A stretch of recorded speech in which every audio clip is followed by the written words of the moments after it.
Mga kamegs, magre-repair tayo ngayon mga kamegs ng stock up na compressor. Yung gawin natin, i-release natin, susubukan natin i-release yung nag-stock up na compressor mga kamegs. Ayan mga kamegs.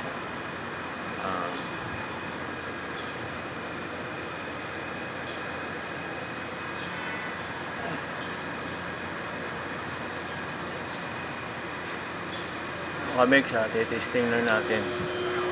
Ayan, stock up.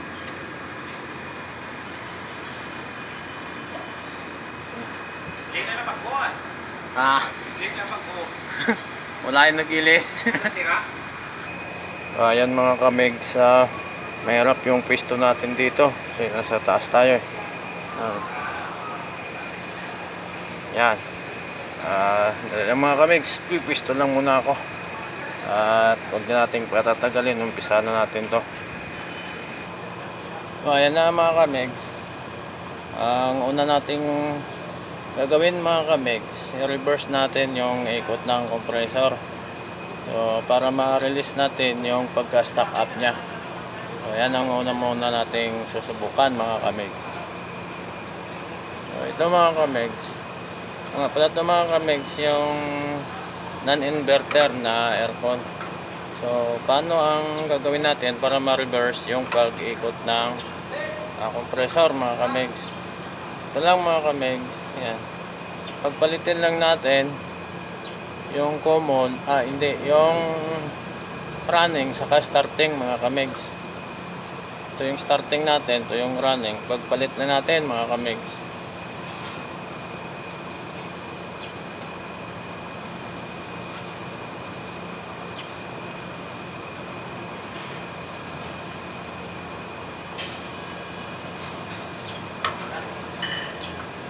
Yan, tapos titesting natin mga kamegs.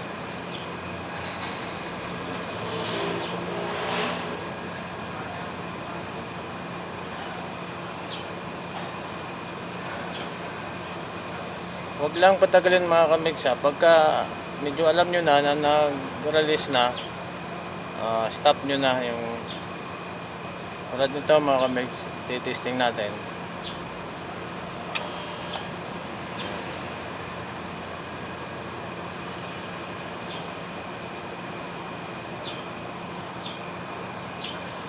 Ito ulit.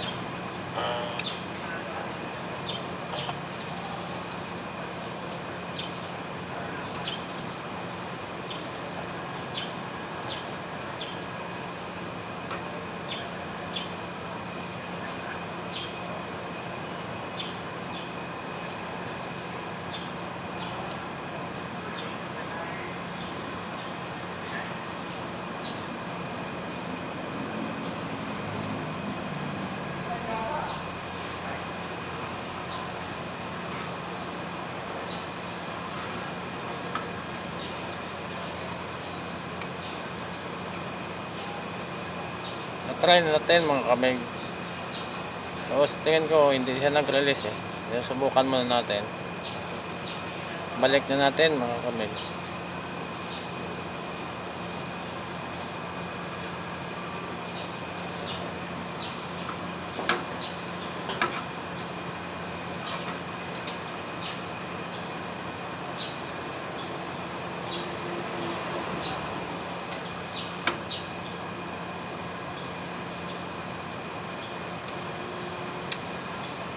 Saka megs, hindi nag-release mga megs. Dahil hindi niya kinaya i-release mga megs. Next natin na gagawin, subukan natin palitan ng mas mataas na microfarad mga megs. 230 microfarad to. Tatry natin yung 60 microfarad mga megs. So ito mga kamegs, 60 microfarad itong pang-release natin, mas mataas.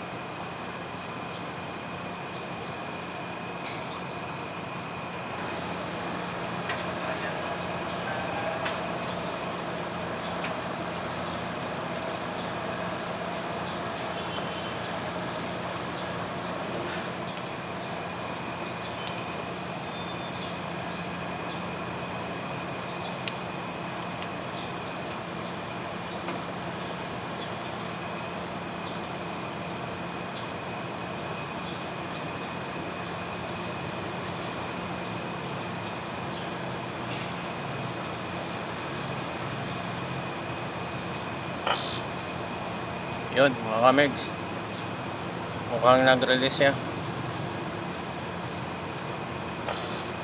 Yun. So balik na natin, try na natin doon sa original na kapasitor.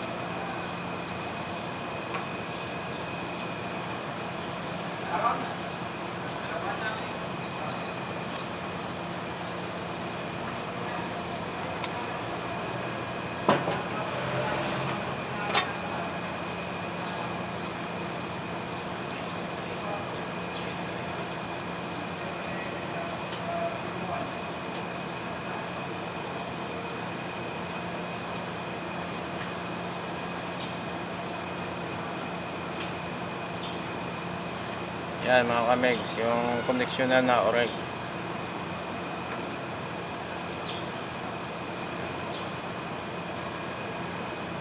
Subukan natin kung na-release na talaga.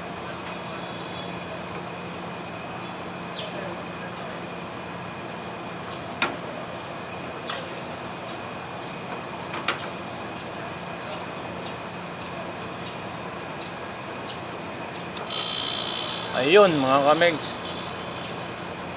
na-release na. Mandar na yung compressor mga kamegs. So i-connect ko muna lahat.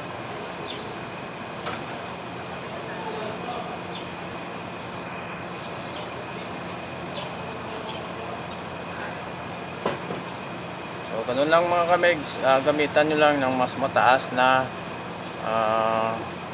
parad para mag-release ng stock up na compressor.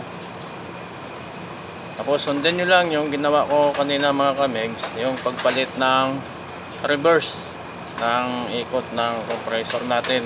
Ganun ang pag-release mga kamegs. Tapos pag alam nyo na na-release na mga kamegs, balik nyo na sa dati. Yan. So try natin mga kamegs, balik ko na pati yung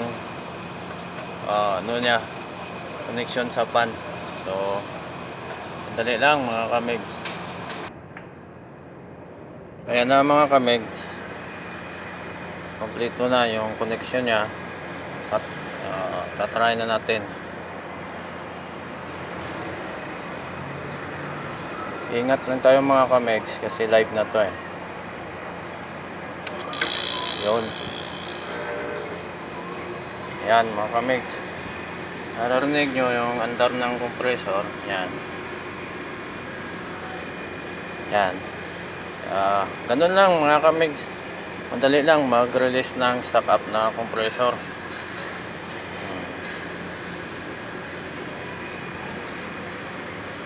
Yan.